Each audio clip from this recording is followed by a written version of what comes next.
Warga Yamalatu minta operasional PT Seram Jaya dihentikan akibat abrasi pantai.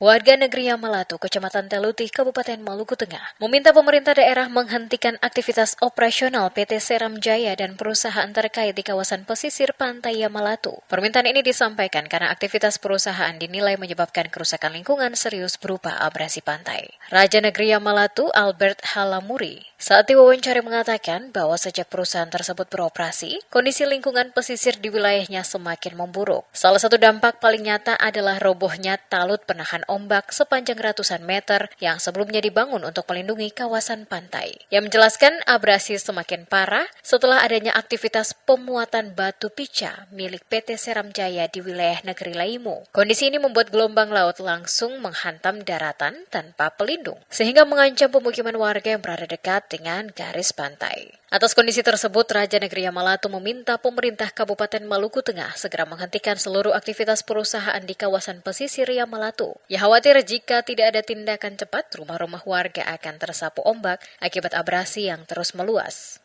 Harapannya Pak, karena memang dampaknya sudah seperti begini, ya harapannya kalau bisa perusahaan hentikan pemuatan di Jetilah Pak. Karena kalau pemuatan akan berlangsung, berarti pada saatnya juga akan punya abrasi, akan menimbulkan efek yang lebih ini sekali Pak, lebih parah. Pemuatannya sudah dilakukan berapa tahun? Kalau tidak salah pemuatannya sudah sekitar 4 ya, kalau tidak salah. 5 tahun sampai terjadi abrasi ini Pak ya? Dan setelah jadi abrasi belum ada pihak koordinasi dari pihak perusahaan untuk melakukan perbaikan?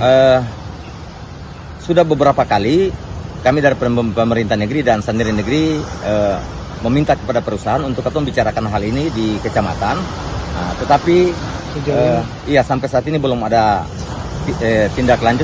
PT Seram Jaya bergerak di bidang produksi pasir dan batu atau kuari dan beroperasi di wilayah Kabupaten Maluku Tengah. Aktivitas perusahaan ini kerap dikaitkan dengan pemenuhan kebutuhan material industri di daerah tersebut, termasuk di wilayah pesisir seperti Yamalatu dan sekitarnya. Hingga berita ini diturunkan, belum ada keterangan resmi dari pihak PT Seram Jaya terkait tuntutan warga dan dugaan kerusakan lingkungan di kawasan pesisir negeri Yamalatu.